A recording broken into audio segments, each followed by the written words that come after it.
Hello friend. Today we have to discuss the remaining part of circular motion. Circular motion काल आपण बघितलं होतं. Definition पाहिली होती आपण सर्क्युलर मोशनची. Motion of a particle, motion of a particle along circumference of a circle is called as circular motion. याचे आपण एक्झाम्पल बघितले होते. एक एक्झाम्पल होतं मोशन ऑफ अर्थ, दुसरं होतं motion of moon around the earth. नंतर याच्या दोन टाइप आहेत होते आपण. It has two types. कोणकोणते होते? Number 1 uniform circular motion and number 2 non uniform circular motion. त्याच्यामध्ये पहिला आहे युनिफॉर्म सर्क्युलर मोशन. वरची डेफिनेशन घ्यायची, वर जी दिलेली आहे त्या डेफिनेशन मध्ये फक्त एक वर्ड आपण या ठिकाणी एक्स्ट्रा करायचा आहे. म्हणजे आपण असं लिहू शकतो motion of a particle along circumference of a circle, आणि याच्यामध्ये एक शब्द टाकायचा फक्त विथ कॉन्स्टंट स्पीड. युनिफॉर्म म्हणू शकता तुम्ही किंवा कॉन्स्टंट म्हणू शकता.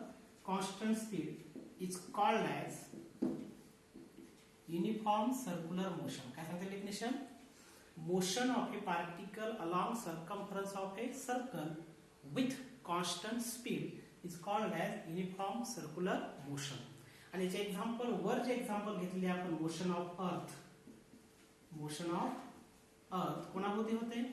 सन भोवती, अराउंड द सन. हे सुद्धा एक्झाम्पल कशाचं आहे? Uniform circular motion. त्यानंतर आपला दुसरा टाइप आहे नॉन युनिफॉर्म सर्क्युलर मोशन. याच्यामध्ये सुद्धा डेफिनेशन वरची जी दिली आहे सर्क्युलर मोशनची ती डेफिनेशन घ्यायची. त्याच्यामुळे इथे लिहायची एवढी गरज नाही. तुम्ही लिहायला तुम्हाला लिहायला लागेल. काय definition? Motion of a particle along circumference of a circle. फक्त आज एक नवीन शब्द आहे कॉन्स्टंटच्या ठिकाणी चेंज लिहू शकता किंवा व्हेरिएबल हा शब्द लिहू शकता तुम्ही. काय होईल डेफिनेशन मग? Motion of a particle along circumference of a circle with variable speed. व्हेरिएबलचा अर्थ काय होतो? Change. Variable speed is called as non-uniform circular motion. म्हणजे सर्क्युलर मोशनची डेफिनेशन पाठ केली की तुम्हाला युनिफॉर्मची आणि नॉन युनिफॉर्म सर्क्युलर मोशनची डेफिनेशन पाठ करायची जास्त गरज नाही. त्याच्यामध्ये फक्त लक्षात ठेवायचं युनिफॉर्मचा अर्थ होतो कॉन्स्टंट. युनिफॉर्म मध्ये काय लिहायचं? With constant speed. आणि नॉन युनिफॉर्म मध्ये काय लिहायचं? With variable speed. मग आता सर्क्युलर मोशन असं कुठं आहे की जिथं सर्क्युलर मोशन होते परंतु पार्टिकलची जी स्पीड आहे ती नॉन युनिफॉर्म राहते, कॉन्स्टंट राहत नाही. असं एक्झाम्पल कोणतं आहे? त्याचं एक्झाम्पल आहे जे व्हेइकल आहे. Motion of vehicle, motion of a vehicle along curve, along curve. हे एक्झाम्पल कशाचं आहे? नॉन युनिफॉर्म सर्क्युलर मोशनचं. तुम्ही आपण काय बघितलं? सर्क्युलर मोशन म्हणजे काय? त्याचे दोन टाइप बघितले, युसीएम आणि दुसरा आहे नॉन युसीएम. आता तुम्ही बघितलं की सर्क्युलर मोशनचं एक्झाम्पल कसं काय आहे? Motion of vehicle along curve. तर सर्क्युलर मोशन मध्ये पार्टिकल गोलच फिरला पाहिजे, पूर्ण सर्क्युलर फिरला पाहिजे असं काही नाही. पार्टिकल इथून इथपर्यंत जरी गेला तरी पार्टिकलनं काय केलं आहे? Circular motion. म्हणजे पार्टिकल कुठं फिरला? या कर्ववर फिरला. म्हणून हे कशाचं एक्झाम्पल झालं? सर्क्युलर मोशनचं. म्हणजे पार्टिकल हा पूर्ण सर्कम्फरन्स फिरला पाहिजे असं काही नाही आहे, फक्त कर्ववर जरी फिरला तरी चालते. हे आहे आपली सर्क्युलर मोशनची टाइप. त्याच्यानंतर आपला पुढचा पार्ट पाहायचा आहे नॉन युनिफॉर्म सर्क्युलर मोशनच्या नंतर आपल्याला पुढे पाहायचं आहे रेडियस वेक्टर म्हणजे काय. तर हे अतिशय इम्पॉर्टंट अशा बेसिक टर्म्स आहे जे पुढे आपल्याला काम पडणार आहे. याच्यामध्ये रेडियस वेक्टर. आपण रेडियसची डेफिनेशन लहानपणापासून पाठ केलेली आहे. रेडियसची डेफिनेशन सांगता येईल अशी लाईन की जी कुठून ड्रॉ केली जाते? सर्कम्फरन्स या ठिकाणी सेंटर पासून, आणि सेंटर पासून सर्कम्फरन्स पर्यंत जोडणाऱ्या लाईनला आपण काय म्हणतो? रेडियस. परंतु आपण नवीन डेफिनेशन घेणार आहोत वेक्टर. वेक्टरचा अर्थ होतो direction plus magnitude. Radius vector म्हणजे काय? आपण रेडियसची डेफिनेशन काय केली आहे की अ line drawn from center to circumference of a circle is called as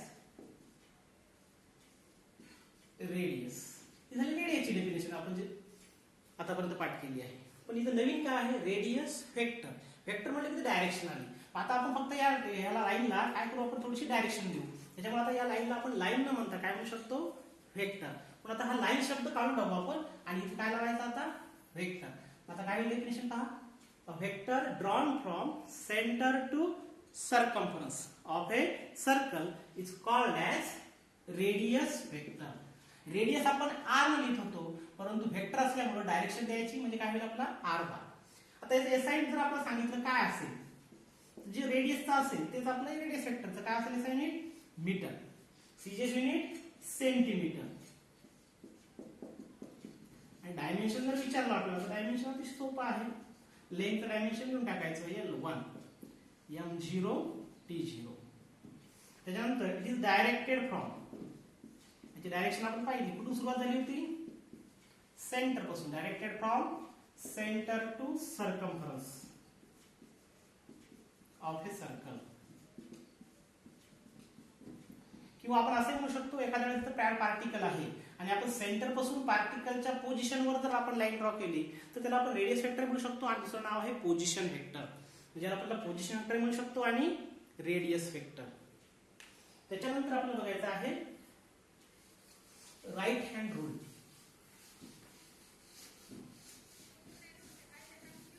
तर पुढच्या कन्सेप्ट पाहायच्या अगोदर आपल्याला राईट हँड रूल माहित असलं पाहिजे. की समजा एखादा पार्टिकल सर्क्युलर मोशन मध्ये फिरत आहे आणि ज्या ऍक्सिस भोवती बॉडी फिरत आहे तो ऍक्सिस समजा आपल्या हातामध्ये आहे, राईट हँड मध्ये. म्हणजे काय म्हणू शकता तुम्ही, हा ऍक्सिस आपल्या हातामध्ये नाही. समजा अर्थचा जो ऍक्सिस आहे आपल्या हातामध्ये घेऊ शकतो का, नाही. तो आपण फक्त काय करू शकतो, इमॅजिन करू शकतो. म्हणून आपण असं म्हणू शकतो की हा जो ऍक्सिस आहे आपल्या राईट हँड मध्ये आहे. Imagine the axis, imagine the axis is in right hand. कसं धरायचं, कर्ल फिंगर त्याच्या भोवती घ्यायचे आणि थंबला स्ट्रेच करायचं. म्हणजे आपण काय म्हणू शकतो राईट हँड रूल साठी, राईट हँड रूल इमॅजिन. काय केलं आपण, इमॅजिन द ऍक्सिस, कशाचा, रोटेशनचा. कुठे घ्यायचा, in right hand with the fingers. आपले जे फिंगर आहेत काय करायचे, कर्ल अराउंड इट. फिंगर आपले असे कर्ल करायचे आणि थंबला काय करायचं, स्ट्रेच करायचं. And out stretch the thumb. झाली फक्त या ह्याच्यामध्ये पोझिशन. आता असं जर धरल्यानंतर जे कर्व फिंगरच्या डायरेक्शन जर मोशन होऊन राहिलं पार्टिकल, समजा आपण या ठिकाणी असा ऍक्सिस घेतला आणि या दिशेने जर पार्टिकल फिरत असेल, म्हणजे आपण पार्टिकल ज्या दिशेने फिरत आहे, डायरेक्शन फिरत आहे, त्या डायरेक्शनला आपले कर्व फिंगर घ्यायचे. आणि तेव्हा हा जो थंब आहे तो डायरेक्शन दाखवतो या ठिकाणी अँग्युलर डिस्प्लेसमेंटची, अँग्युलर व्हेलॉसिटीची आणि अँग्युलर ऍक्सेलरेशनची. जे आपण पुढे पाहणार आहोत टर्म्स, त्यामध्ये हे राईट हँड रूल आपल्याला महत्वाचं आहे. त्यामध्ये पुन्हा पाहू आपण दे. हे झालं आपली सुरुवात. समजा in imagine the axis of rotation in your right hand with the fingers curl around it and outstretch the thumb. ही झाली आपली पोझिशन. Then if, सॉरी याच्यानंतर आपलं if म्हणू शकतो, if the curl finger gives the direction of curl finger is in direction of, sorry, is in direction of motion of a particle, motion of a particle. जर आपले curl finger motion of a पार्टिकलच्या direction असेल, then thumb gives the direction of angular displacement, angular velocity and angular acceleration. या तिन्ही concept आपल्याला जेव्हा पाहायच्या आहेत तेव्हा आपल्याला हा रूल अतिशय महत्वाचा आहे. हा रूल आपल्याला तेव्हा समजेल जेव्हा आपण ह्या कन्सेप्ट पाहू. परंतु हे पाहण्याच्या अगोदर आपला हा रूल महत्वाचा आहे. काय करायचं आहे की ज्या ऍक्सिस भोवती बॉडी फिरत आहे तो ऍक्सिस आपल्या राईट हँड मध्ये घ्यायचा आणि कर्व फिंगरच्या भोवती घ्यायचे आणि थंबला आपण आउट स्ट्रेच करायचं. अशी पोझिशन घेतल्यानंतर आपले डायरेक्शन जे पार्टिकलची आहे त्या डायरेक्शनला कर्व फिंगर घ्यायचे आणि थंब काय दाखवतो त्या ठिकाणी, direction of angular displacement, angular velocity and angular acceleration.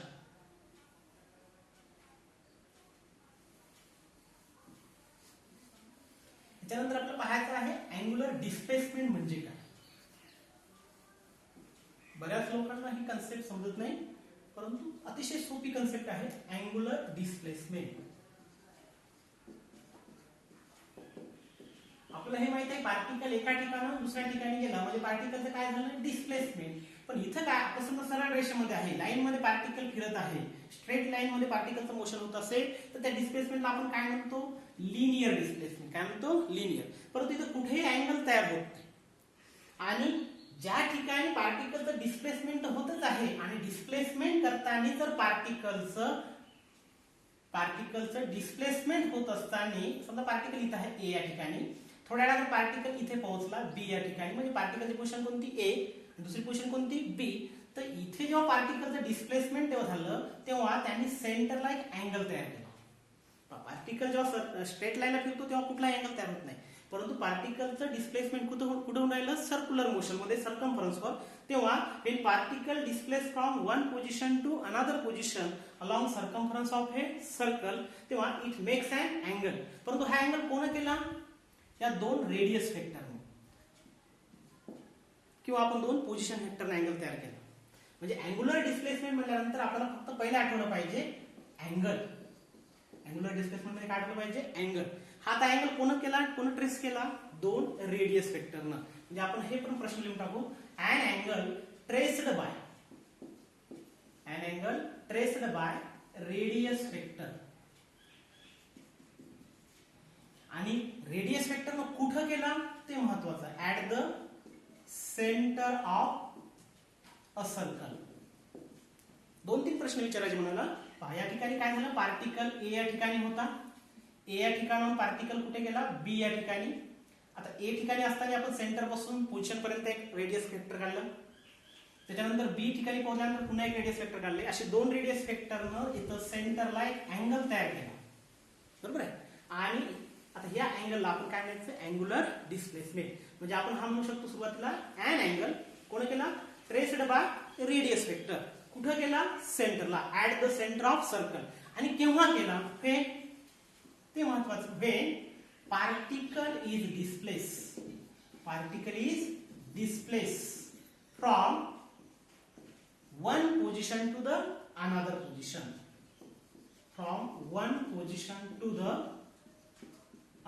position, आणि कुठं, along circumference of a circle. बाकी ते इज कॉल्ड आपण लिहिताच येते. म्हणजे आपण काय पाहिलं, अँग्युलर डिस्प्लेसमेंट म्हणजे पटकन पहिल्यांदा अँगल दिसला पाहिजे, नंतर विचारलं पाहिजे कोण केला, रेडियस वेक्टरनं. कुठं केला, सेंटरला केला. आणि केव्हा केला, when particle displace from one position to the another.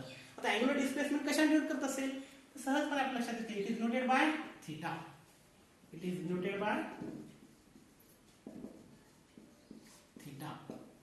त्याच्यानंतर थीटा नंतर अँगल आलं, त्याच्यानंतर अँगलचा आपल्याला एसाइन काय सांगता येईल, एसाइन इट रेडियन. काय सांगते, रेडियन. आणि या अँग्युलर डिस्प्लेसमेंटची डायरेक्शन कोण सांगते, आपला तो आता लॉ पाहिला आपण, रूल पाहिला, direction of angular displacement is given by right hand rule. आणि कशी असते, it is always along the axis. आता इथे ऍक्सिस जर आपण काढला तर या ऍक्सिसच्या अलॉंग कोण असते, direction of angular displacement. It is always along the axis. Axis कोणता, which is perpendicular to its plane. म्हणजे पार्टिकल जर असा फिरून राहिला समजा हॉरिझॉन्टली, तर ऍक्सिस त्याच्यामुळे असा जाणार, तर या ऍक्सिसच्या अलॉंग कोण असेल, angular displacement. Direction of angular displacement is given by कोण सांगते, राईट हँड रूल. आणि कसा असतो, it is always along the axis. कोणता ऍक्सिस, जो त्या प्लेनला कसा आहे, perpendicular, which is perpendicular to its plane. हे झालं आपल्या अँग्युलर डिस्प्लेसमेंट बद्दलची माहिती. आता अँग्युलर डिस्प्लेसमेंट नंतर आपल्याला हे पाहायचं आहे, इथे एक अँगल तयार झाला, ही जी ए पासून बी पर्यंत झाली, इथे एक आर्क तयार झाली, आणि ही काय झाली आपली रेडियस. तर या तिघांमध्ये एक आपल्याला रिलेशन पाहता येईल, कोणामध्ये, अँगल, आर्क आणि रेडियस. काय असते तिघांमध्ये relation, angle is equal to arc upon radius. जेव्हा आपण लिहू, अँगल किती आहे, थीटा, आर किती आहे एस आणि रेडियस किती आपली आर, म्हणजे theta is equal to s upon r लिहू शकतो किंवा s is equal to r theta लिहू शकतो. हे झालं आपलं अँग्युलर डिस्प्लेसमेंट. शॉर्ट मध्ये पाहू शकतो आपण, इथं पाहून सांगता आलं पाहिजे माणसाला, and angle traced by radius vector at the center of circle when particle is displaced from one position to the another along circumference of a circle is called as angular displacement.